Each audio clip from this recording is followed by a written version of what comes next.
Hi ಸ್ನೇಹಿತರೆ, ಈ ಒಂದು ವಿಡಿಯೋದಲ್ಲಿ ನಾವು ಸೀತಾ ಪೋಯಂನ ಸಂಪೂರ್ಣ ಸಂಬ್ರಿಯನ್ನು ನೋಡೋಣ. ವಿಡಿಯೋ ಪ್ರಾರಂಭಿಸೋಕ್ಕಿಂತ ಮೊದಲು ನೀವು ನಮ್ಮ ಚಾನಲನ್ನು ಇನ್ನೂ ಸಬ್ಸ್ಕ್ರೈಬ್ ಆಗಿಲ್ಲ ಅಂದರೆ ದಯವಿಟ್ಟು ಸಬ್ಸ್ಕ್ರೈಬ್ ಮಾಡಿಕೊಳ್ಳಿ ಮತ್ತು ಪಕ್ಕದಲ್ಲಿರುವ ಬೆಲ್ ಐಕಾನ್ ಸಹ ಕ್ಲಿಕ್ ಮಾಡಿ. ಹಾಗಿದ್ದರೆ ಬನ್ನಿ ವಿಡಿಯೋ ಪ್ರಾರಂಭಿಸೋಣ.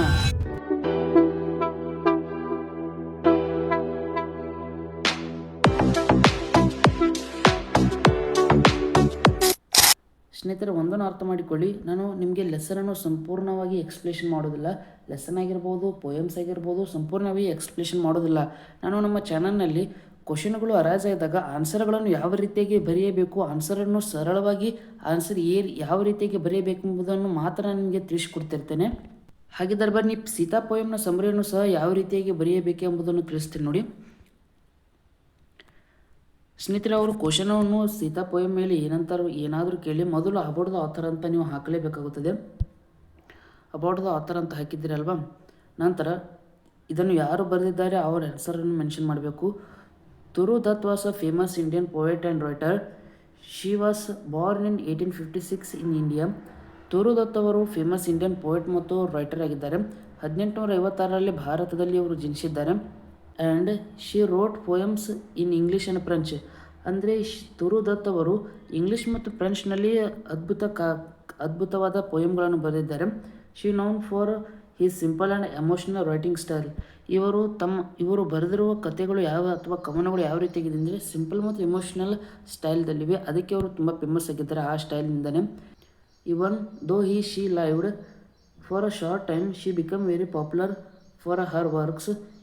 ಹರ್ poem often shows Indian culture, stories and deep feelings. ಇವರು ಕಡಿಮೆ ಕಾಲಾವಧಿಯಲ್ಲಿ ಜೀವಿತವಾಗಿದ್ದರು. ಅಂದರೆ ಕಡಿಮೆ ವಯಸ್ಸಿನಲ್ಲಿ ತುಂಬ ಪಾಪ್ಯುಲರ್ ಆದರು. ಬಹಳ ವರ್ಷಗಳ ಕಾಲ ಇವರು ಬದುಕಲು ಸಾಧ್ಯವಾಗಲಿಲ್ಲ.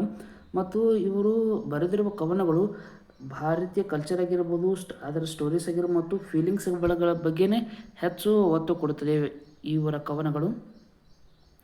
ಇನ್ನು ಅಬೌಟ್ ದ ಆಥರ್ ಅಂತ ಹಾಕಿದ್ದೀರಲ್ವಾ, ನಂತರ ನೀವು ಇಂಟ್ರೊಡಕ್ಷನ್ ಅಂತ ಹಾಕಬೇಕಾಗುತ್ತದೆ. ಇಂಟ್ರೊಡಕ್ಷನ್ ಅಂತ ಹಾಕಿ ನಂತರ ನೀವು ಮೊದಲು ಏನು ಮಾಡಬೇಕಂದ್ರೆ ಈ ಅಬೌಟ್ ದ ಆಥರ್ ಅಂದ್ರೆ ಒಂದೆರಡು ಲೈನ್ಗಳನ್ನು ನೀವು ತುರು ದತ್ ವಾಸ್ ಇಂಡಿಯನ್ ಅಂತ ಇದನ್ನು ಬಿಟ್ಟುಬಿಡಿ. This Sita poem was written by ತುರುದಂತ ಹಾಕೋದು. She known for his simple and emotional writing style. ಇದನ್ನೇ ಪುನಃ ಇಂಟ್ರೊಡಕ್ಷನಲ್ಲಿ ಬರೆಯಬೇಕು. ಈ ಬರೆದಿದ್ದನ್ನೇ ಇಂಟ್ರೊಡಕ್ಷನಲ್ಲಿ ಇನ್ನೊಂದ್ಸಲ ಬರೆಯಬೇಕು. ಮತ್ತು ಎಕ್ಸ್ಟ್ರಾ ಆಗಿ ನೀವು ಈ ಲೈನನ್ನು ಬರೆಯಬೇಕು ಇಂಟ್ರೊಡಕ್ಷನಲ್ಲಿ. Sita is a simple and emotional poem written by Toru Dutt. She known for ಇದನ್ನು ಬರೆದ್ರಲ್ವ, she shows children listening to their mother story about Sita from Ramayana. ಅಂದರೆ ಇದರ ಅರ್ಥ ಏನಂದರೆ ಒಂದು ತಾಯಿ ತನ್ನ ಮಕ್ಕಳಿಗೆ ರಾಮಾಯಣದಲ್ಲಿ ಬರ್ತಕ್ಕಂಥ ಸೀತೆಯ ಬಗ್ಗೆ ಒಂದು ಎಮೋಷ್ನಲ್ ಕಥೆಯನ್ನು ಹೇಳ್ತಿರ್ತಾರೆ.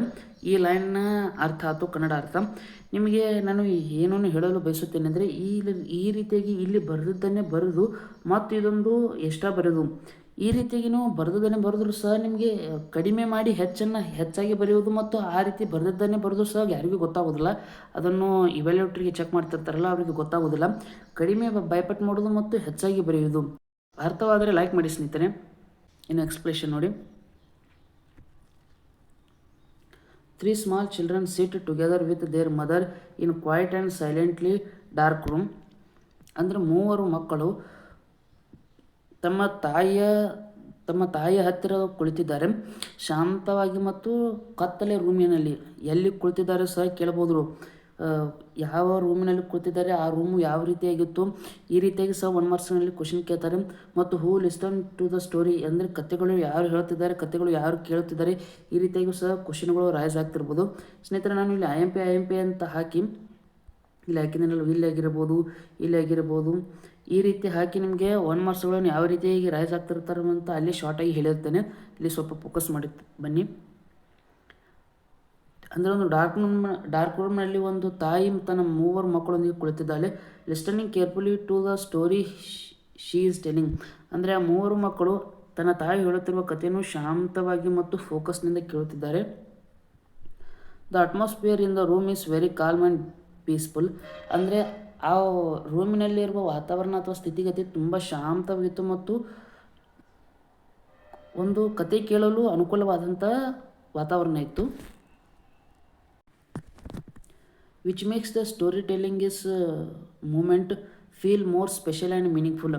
ಈ ರೀತಿಯಾಗಿ ಶಾಂತ ಮತ್ತು ಕಾಲ್ಮ್ ಆಗಿರುವಂಥ ವಾತಾವರಣ ಇರುವುದರಿಂದ ತಾಯಿ ಹೇಳುತ್ತಿರುವ ಕತೆ ಇನ್ನಷ್ಟು ಫೀಲ್ ಮನಸ್ಸಿಗೆ ನಾಟುತ್ತದೆ ಮತ್ತು ಇನ್ನಷ್ಟು ವೈಶಿಷ್ಟ್ಯಪೂರ್ಣವಾದ ಸಿಚುವೇಶನ್ ಅನ್ನೋದು ಒದಗಿಸಿಕೊಡುತ್ತದೆ.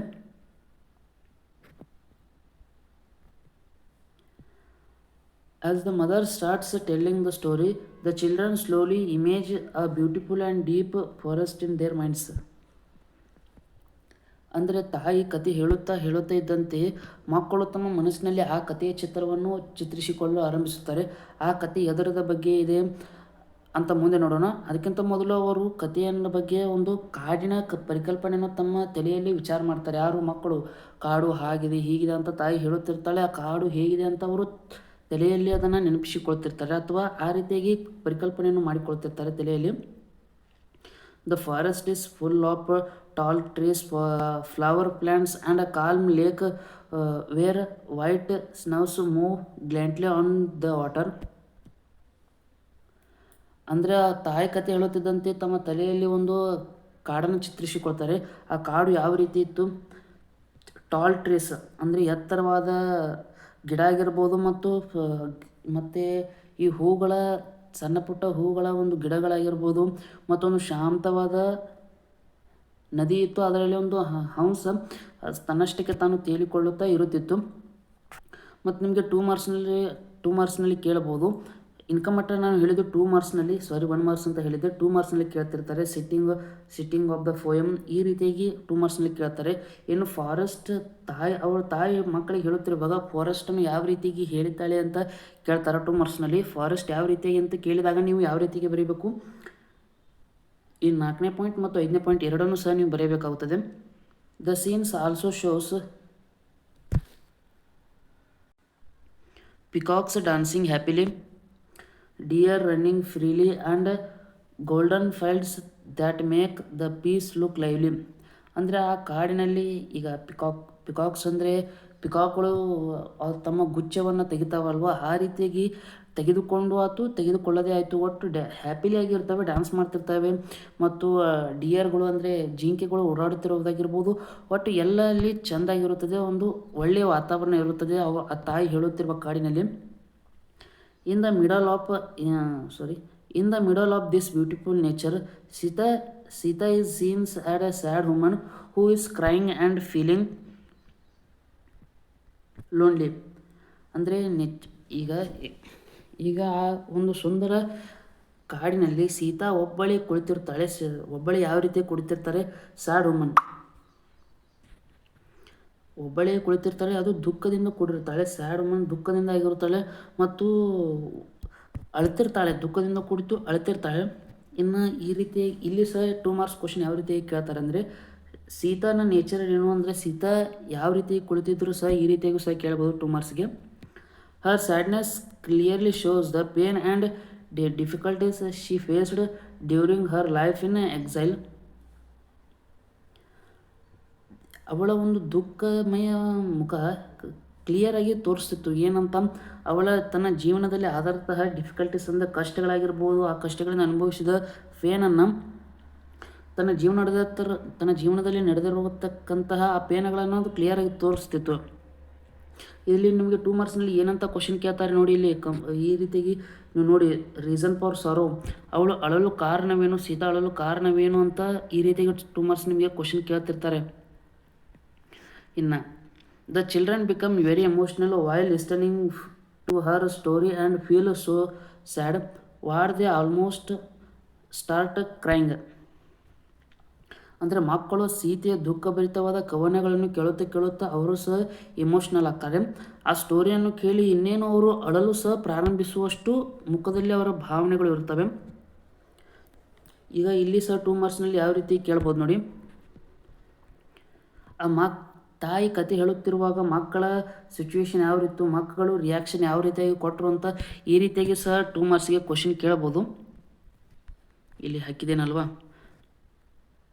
ಇನ್ನು even after the story ends the image of forest disappear but the feelings and emotions remain in their hearts. ಈ ತಾಯಿ ಕತೆ ಹೇಳುವುದನ್ನು ಮುಗಿಸುತ್ತಾಳೆ. ಈ ಕತೆ ಮುಗಿದ ನಂತರ ಅವರು ಮಕ್ಕಳು ತಮ್ಮ ತಲೆಯಲ್ಲಿ ಏನು ಅದು ಕಾಡಿನ ಚಿತ್ರವನ್ನು ನೆನಪಿಸಿಕೊಂಡಿರೋ ಅದು ಡಿಸಪಿಯರ್ ಆಗುತ್ತದೆ, ಮಾಯವಾಗುತ್ತದೆ. ಆದರೆ ಕಾಡು ಮಾಯವಾದರೂ ತನ್ನ ತಾಯಿ ಹೇಳಿರೋ ಕಥೆಯ ಫೀಲಿಂಗ್ಸ್ ಮತ್ತು ಎಮೋಷನ್ಸ್ ಹಾಗೆ ಮಕ್ಕಳ ಎದೆಯಲ್ಲಿ ಹಾಗೆ ಉಳಿದು ಬಿಡುತ್ತದೆ. ಅವರು ಆ ರೀತಿ ಆಳವಾಗಿ ಕಥೆಯನ್ನು ಕೇಳುತ್ತಿರ್ತಾರೆ, ಅವರ ಎದೆಯಲ್ಲಿ ಆ ಫೀಲಿಂಗ್ಗಳು ಇನ್ನೂ ಉಳಿದು ಬಿಡುತ್ತದೆ ಕಥೆ ಮುಗಿದರೂ ಸಹ. ಮತ್ತು ಇಲ್ಲಿ ಏನು ಕೇಳ್ತಾರೆ ನೋಡಿ 2 ಮಾರ್ಕ್ಸ್ಗೆ, ಇಂಪ್ಯಾಕ್ಟ್ ಆಫ್ ಸ್ಟೋರಿ ಈ ರೀತಿಯಾಗಿ ಸಹ ಕೇಳ್ಬೋದು. ಸ್ಟೋರಿ ಹೇಳಿದ ನಂತರ ಮಕ್ಕಳ ಮೇಲೆ ಯಾವ ರೀತಿಯಾಗಿ ಪರಿಣಾಮ ಬೀರ್ತೀವಿ ಇದನ್ನು ಸಹ ಕೇಳ್ಬೋದು. The poem shows how childhood memories and stories told by loved once stay with us for ever. ಸಣ್ಣ ವಯಸ್ಸಿನಲ್ಲಿ ಕವನ ಹೇಳಿದಾಗ ದೊಡ್ಡವರಾಗಿರೋ ಯಾವ ರೀತಿಯಾಗಿ ನೆನಪುಳಿಯುತ್ತದೆ ಎನ್ನುವುದನ್ನೇ ಈ ಕವನ ನಮಗೆ ತಿಳಿಸುತ್ತದೆ ಸ್ನೇಹಿತರೆ. ಅದೇ ಈ ಸೆಂಟೆನ್ಸ್ನ ಅರ್ಥವಾಗಿದೆ ಸ್ನೇಹಿತರೆ. ಇಲ್ಲಿವರೆಗೆ ಹೇಳಿದ್ದು ನಿಮಗೆ ಅರ್ಥವಾಗಿದೆ, ದಯವಿಟ್ಟು ಒಂದು ಲೈಕ್ ಮಾಡಿ. ಯಾರಿಗೆ ಅರ್ಥ ಆಗಿದೆ ಅಂತ ನನಗೂ ಸಹ ಅರ್ಥ ಆಗುತ್ತದೆ. ಎಷ್ಟು ಲೈಕ್ ಆಗಿದೋ ಅಷ್ಟು ಜನಕ್ಕೆ ಅರ್ಥ ಆಗಿದೆ ಅಂತ ನಾನು ಅಂದುಕೊಳ್ಳುತ್ತೇನೆ. ಮತ್ತು ನಿಮಗೆ ಇನ್ನೂ ಯಾವುದರ ಮೇಲೆ ವಿಡಿಯೋ ಮಾಡಬೇಕು ಅದನ್ನು ಕಮೆಂಟ್ ಬಾಕ್ಸ್ನಲ್ಲಿ ದಯವಿಟ್ಟು ತಿಳಿಸಿ, ಅದರ ಮೇಲೆ ವಿಡಿಯೋವನ್ನು ನಾನು ಖಂಡಿತ ಮಾಡುತ್ತೇನೆ. ಸ್ನೇಹಿತರೆ, ನೀವು ಕಾಂಪಿಟೇಟಿವ್ ಎಕ್ಸಾಮ್ಗೆ ತಯಾರಿ ಮಾಡ್ತಾಯಿದ್ರೆ ಬೇಸಿಕ್ ನಾಲೆಜ್ ನಿಮಗೆ ಕಂಪಲ್ಸರಿಯಾಗಿ ಇರಲೇಬೇಕಾಗುತ್ತದೆ. ಅಂದರೆ ಸಮಾಜ ವಿಜ್ಞಾನ ಆಗಿರ್ಬೋದು ಅಥವಾ ವಿಜ್ಞಾನ ಆಗಿರ್ಬೋದು, ಇದರ ನೋಟ್ಸ್ ನಿಮಗೆ ಸಂಪೂರ್ಣವಾಗಿ ಗೊತ್ತಿರಲೇಬೇಕು. ಇದರ ಬಗ್ಗೆ ನಿಮಗೆ ಯಾವುದೇ ಕ್ವಶನ್ ಕೇಳಿದರೂ ಉತ್ತರ ನೀಡುವಷ್ಟು ಸಾಮರ್ಥ್ಯವನ್ನು ನೀವು ಹೊಂದಿರಲೇಬೇಕಾಗುತ್ತದೆ. ಅದರ ಮೇಲೆ ಕ್ವಶನ್ಗಳು ಯಾವ ರೀತಿಯಾಗಿ ರೈಸ್ ಆಗ್ತವೆ, MCQ ಯಾವ ರೀತಿ ರೈಸ್ ಆಗ್ತವೆ ಮತ್ತು ವಾಕ್ಯ ರೂಪದ MCQ ಯಾವ ರೀತಿಯಾಗಿ ರೈಸ್ ಆಗ್ತವೆ, ಅದೇ ರೀತಿಯಾಗಿ ಹೊಂದಿಸಿ ಬರೆಯಿರಿ MCQ ಯಾವ ರೀತಿಯಾಗಿ ರೈಸ್ ಆಗ್ತವೆ, ಇದರೆಲ್ಲದರ ಬಗ್ಗೆ ನಿಮಗೆ ನಾಲೆಜ್ ಇರಬೇಕು. ಇದರೆಲ್ಲದರ PDF ನಮ್ಮ ಕಡೆ ಇದೆ ಸ್ನೇಹಿತರೆ. 6ರಿಂದ 10ನೇ ತರಗತಿಯವರೆಗಿನ ಇಂಪಾರ್ಟೆಂಟ್ ಕ್ವಶನ್ಸ್ ಆಗಿರ್ಬೋದು, MCQ ಕ್ವಶನ್ಸ್ ಆಗಿರ್ಬೋದು, ಎಲ್ಲ ರೀತಿಯ MCQ ಕ್ವಶನ್ಸ್ ಮತ್ತು ನೋಟ್ಸ್ ವಿತ್ PDF ಎಲ್ಲ ಥರ ಇದೆ ಸ್ನೇಹಿತರೆ.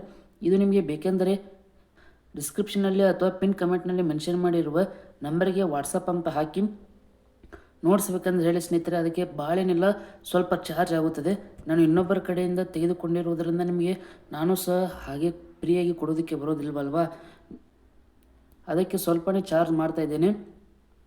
ಇನ್ನು ಲೆಸನ್ ಕಡೆ ಬರೋಣ ಪುನಃ. ಕನ್ಕ್ಲೂಷನ್ ಅಂತ, the poem shows that stories told with love stay in our arts for ever and remind us of our childhood. ಈ ಕಥೆ ಏನೋ ನಮಗೆ ತಿಳಿಸುತ್ತದೆ ಅಂದರೆ ಈ ಕವನ